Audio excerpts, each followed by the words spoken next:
Record-ology. Hey everybody, welcome back to Record-ology. Okay, I've got a really interesting one for you tonight. So, when Johnny Mercer heard Joe Stafford sing prior to his founding Capitol Records in 1942, he was one of 3 investors. He said, if I ever have a record label, you are going to sing on that record label. And indeed, Joe Stafford was the first single solo vocalist ever signed to Capitol Records. That's right, Joe Stafford. Now, for those of you that don't know who Joe Stafford is, this is a big band era singer similar to Doris Day, Frank Sinatra. In fact, she has a strong connection to Frank Sinatra, which I'll talk about here in a minute. But this is another, I was talking with somebody in the comments recently about what happened to the big band era.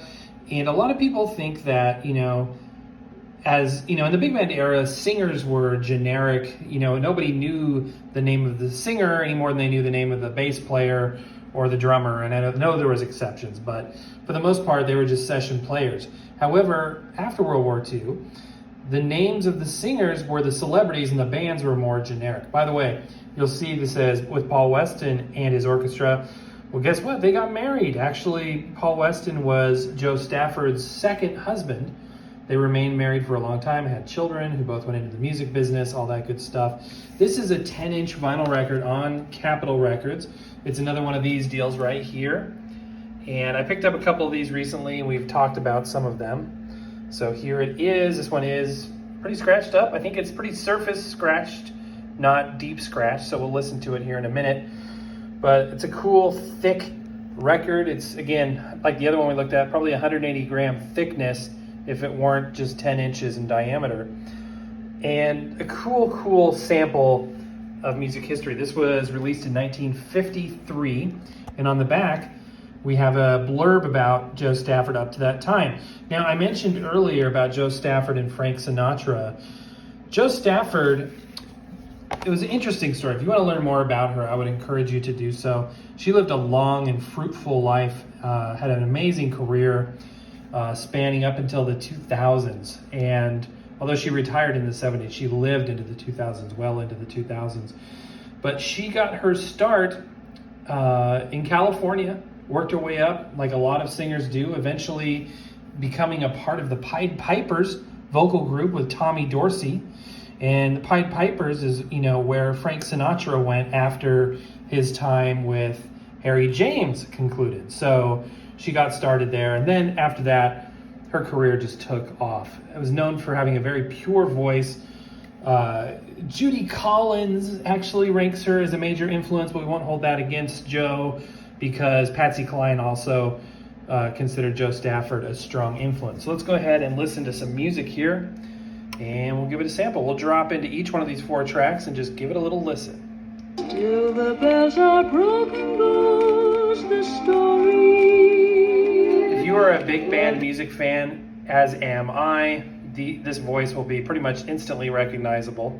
Swings low on me. Just wonderful music. Time capsule here. This is an actual time capsule. Very pure voice, very resonant. Good loud record. I'm actually going to turn it down a little bit.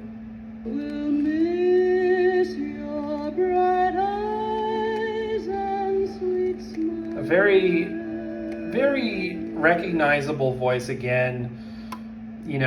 So many singers sign their work with the timbre of their voice, with their inflection, with their artistry, with their style.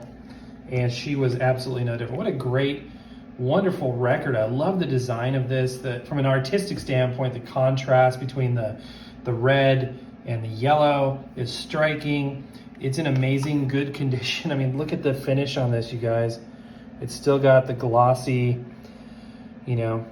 cover. This is a well taken care of sleeve. The record's a little scratched, probably because it's just been schlepped in and out of this cardboard, for over half a century. Now tell me something I don't know among many things. Did these ever come with inner sleeves? Or were they always, was the record just in there naked? Because I've never come across one of these with an inner sleeve, nor have I seen a 10-inch inner sleeve. So I don't know if that was a thing or not, but that could be why these are often scratched. But really cool artwork even on the back here, some line drawings, and again, a blurb about it. Pretty cool to learn that she was the first solo artist signed to Capitol Records and that Johnny Mercer started Capitol Records. Before researching this show, I didn't know that. So I think that's really, really cool. Let's go ahead and flip this record here. I apologize for how much surface touching I'm doing, but it's one-handed, so bear with me. Let's go ahead and just sample these 4 tracks as well. We got a little bit of time here, might as well use it.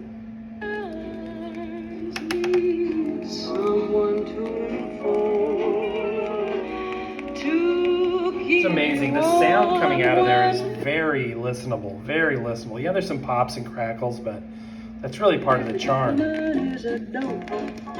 He isn't very smart.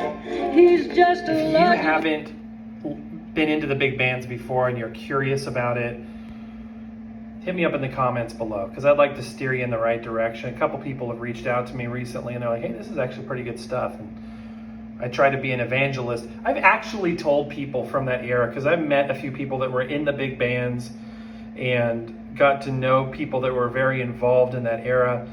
I've actually told them that I will literally try to evangelize the music because it needs to stay alive. Just like I would try to evangelize my faith. You know, this music is something that is going to be shared, and people are going to be like, well, I heard about this artist, Joe Stafford. I would have never checked her out otherwise, but it was interesting and I researched it and I, really enjoyed it. Did we do this one already?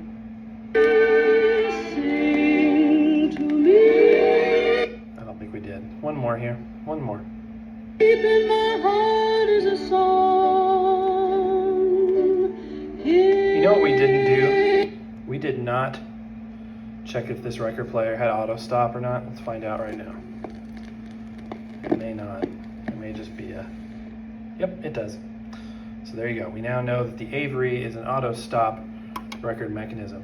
And I know everybody's like, this is off, I'm going off topic here, I know that, but everybody's like, oh, it's the same Skywind crap. We keep seeing this over and over. This is a different variant. The way that this is a very deep platter. I know it's nothing, it's the same basic design, I get it, but at the same time, it's a variant. So I don't know if it's a new variant. I haven't seen it. Anyway, we'll have to see. I'm not sure, but it's interesting. When I notice these little differences that I haven't seen before, I think it's interesting. Anyway, that's going to do it for now, guys.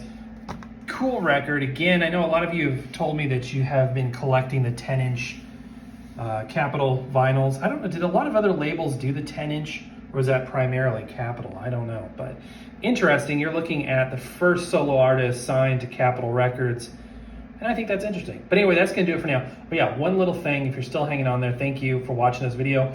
A little reward for you if you made it this far in is we are doing something major this coming Saturday. So you're not going to want to miss that. I'm not going to tell you what it is, but I'm just going to say there's a big surprise coming your way Saturday. You're not going to want to miss it. So stay tuned for that. Stay tuned for more information. We might post in the community feed about that as well. But that's going to do it for today, guys. Happy record hunting. We will see you tomorrow.